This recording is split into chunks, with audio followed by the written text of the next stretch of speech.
Welcome back to another video of the Husker Breakdown. So today I'm going to be giving you my reaction to the Indiana Hoosiers 2026 recruiting class. And without any further delay, let's get straight to it. So I guess I should say this before we start. Indiana, they got Coach Cignetti. He's going to be the next Nick Saban. That's just my opinion.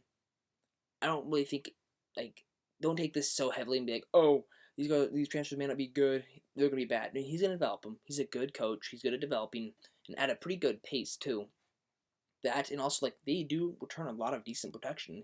Yes, they lose, Roman Hemby, D'Angelo Pons, Fernando Mendoza. They even lose Alberto Mendoza to the Georgia Tech. But anyway, that's just wanted to make that clear. I don't think that these transfers are going to be oh, consequential for good or bad for their season. This is just a kind of transfers. This is what I think how beneficial they will be for Indiana. And that doesn't mean they're going to be bad or good this upcoming season. They're probably going to be good. But anyway, just want to make that clear. So starting off with Joe Brunner. Okay, so he's from Wisconsin, and Joe Brunner is a pretty solid O lineman. He's going to be good for Indiana. Okay, because they develop, right? But they're picking guys with certain talent, right? Joe Brunner is part of that typical Wisconsin, very strong O line, because they usually have a very good rushing attack at Wisconsin, and so that's what Indiana is grabbing him from the portal for, so that he can be pretty good for them in terms of an O line. So then you got Carson Williams. He's a cornerback. So he is from, I think it's Montana State. Yeah, Montana State. And yeah, he's a guy, actually, he really doesn't have much to say for himself. He's not really done a whole lot for them. He had one forced fumble, I think a one interception, that's it. But once again, he's 5'11", 170. That's the guy they're going to hope, yep, let's get him to be let's develop him over this offseason and continue to improve him as the season progresses. And that's exactly what they're going to do with him. Then Patty McAteer for a kicker from Troy. He's going to be a good kicker for them. I don't think he's going to be negative for them, because Troy is part of the Sun Belt Conference, which in my mind, the Sun Belt Conference has a lot of those schools that will take players that are good. They just don't have good academics. I think Patty McAteer, I think he had fine academics. I think he just wanted to go to a small school, but when going to Indiana, he should be pretty good.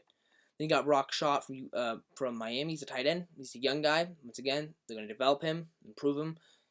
Hasn't really seen the field much at Miami. Probably why he transferred, I'm not sure. Then Preston Zachman is a safety from Wisconsin. And so yeah, he's 6'1", 212. He's going to be I think he's going to be a pretty solid safety for them. Not it obviously depends. I'm not saying this with 100% certainty, but I do believe that Zachman will be pretty good for them. Then you got an edge rusher by the name of Joshua Burnham from Notre Dame. He's 260, 6'4". I think he's going to be, once again, I guess he might be a little shorter than your typical edge rusher, maybe just a little bit, maybe a couple inches, 6'7", 6'5", maybe is what the typical is, so a little bit below, but that doesn't matter. That's kind of what Indiana does. If you haven't noticed a trend, Indiana picks these guys that aren't studs or duds. Most of their transfers are not studs. They're usually kind of more on the dud side, as most coaches would see them at, but they give them a chance, and now they're good.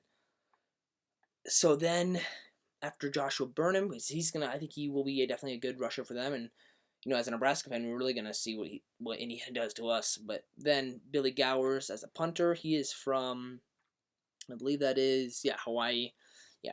So that's another punter. So they're probably gonna have a kind of competition there, rivalry, because Billy Gowers, and then oh no, he's not a punter. My bad, kicker. I don't know where I was going with that. Billy Gowers just a punter. I was mistaking him for a kicker for some reason. Yeah, he will be a good punter for them. I was that doesn't make sense to get two punters through the portal.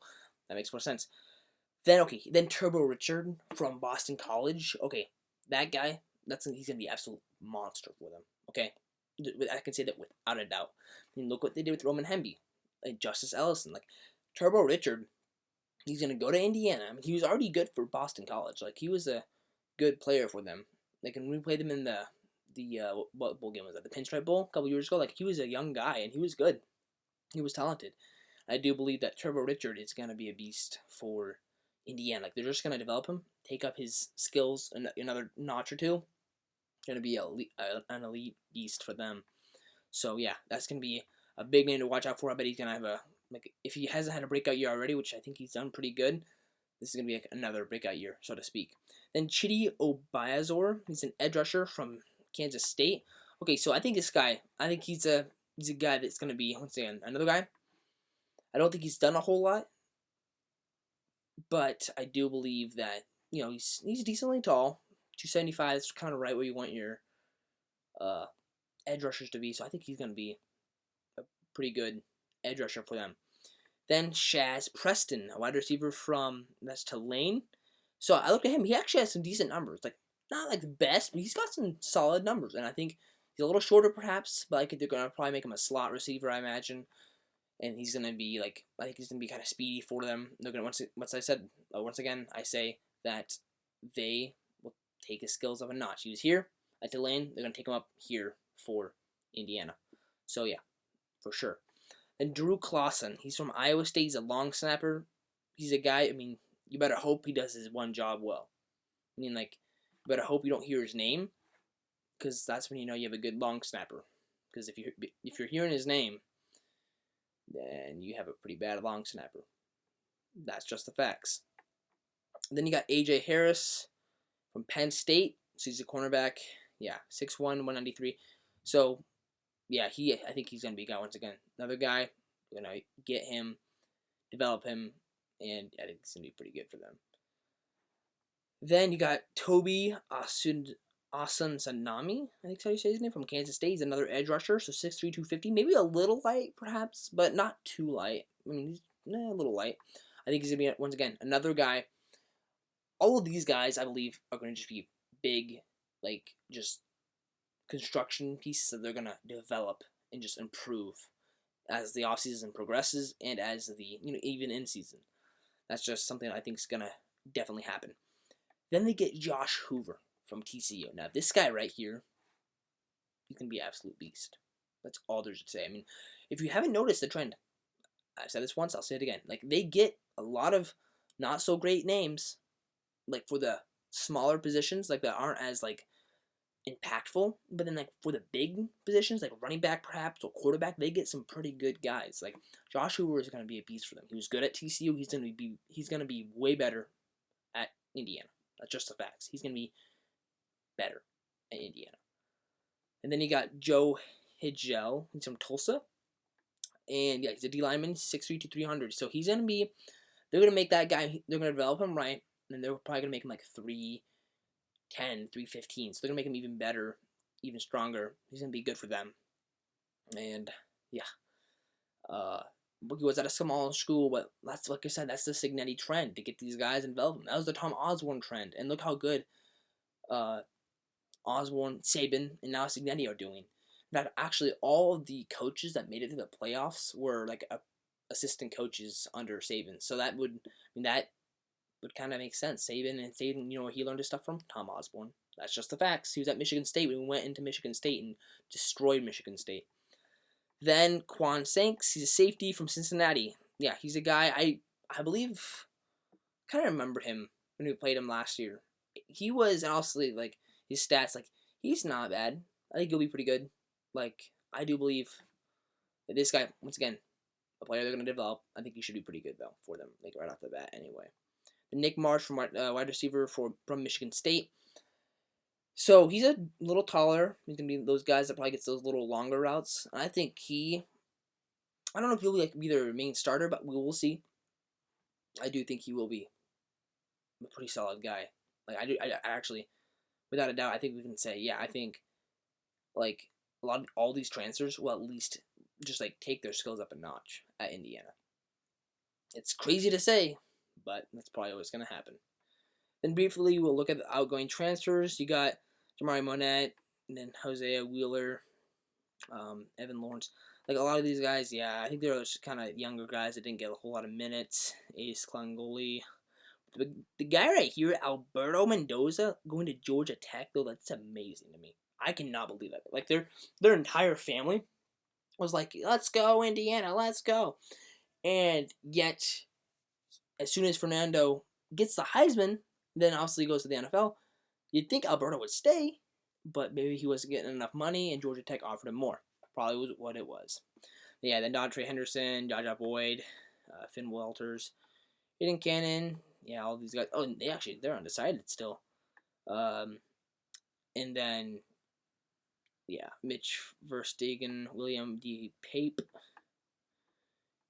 Oh, I think Andrew D. Pape. I think these guys are they're brothers going to the same school, UMass. Wow, that's a low. Okay, this is the thing about the transfer portal. I'm just gonna say this real quick. The transfer portal is lame because like you're stealing when you go to a tiny garbage football team like UMass. Your ceiling just went from this, like at a good school like Indiana now, to like this at UMass. Like, come on, or just to play for minutes. Like, dude, your NFL career would be way better probably if you went and stayed at Indiana. And then, yeah, I'm Marion Knighton. I think he's going to Miami, Ohio. Looks like. Yep, and then Mekhi Jackson is going to Liberty.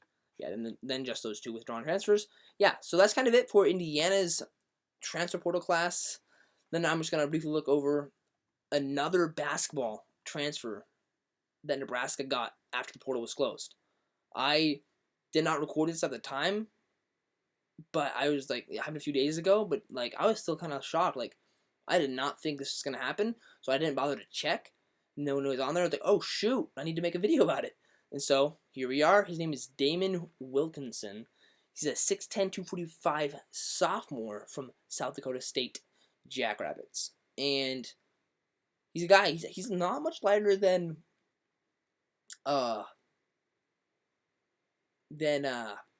Mast. Sorry, I was blanking on his name.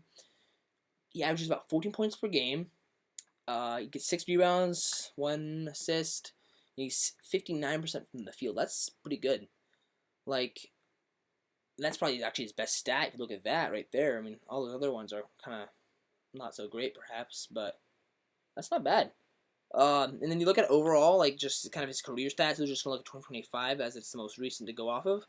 72% from the free throw. You better hope you can improve that, because free throws, in my opinion, are one of the most important shots to make. Averages about 1 block, less than 1 steal per game. And yeah, and then 3 fouls, 2 turnovers. Those aren't as important, but I mean, turnovers actually I would say are important because you don't want to turn it over too much. So I think once again with Indiana and football, so it is with Fred Hoiberg in Nebraska and basketball. We are actually, I would say, a pretty good team in terms of developing players. Our basketball team is pretty good. I mean, we made Sanford, I would say, what he was. Because Sanford was, he was averaging about 10-ish points a game at Iowa his sophomore year. He comes to Nebraska and kind of doubles that. So I think that Damon Wilkinson, I think he's going to be a piece that they will be looking forward to developing. That is for sure. So, anyway, guys, that is going to be it for me today. I will see you guys in the next one. Let me know what you think in the comments below, and I will see you guys later. Until next time, go Big Red.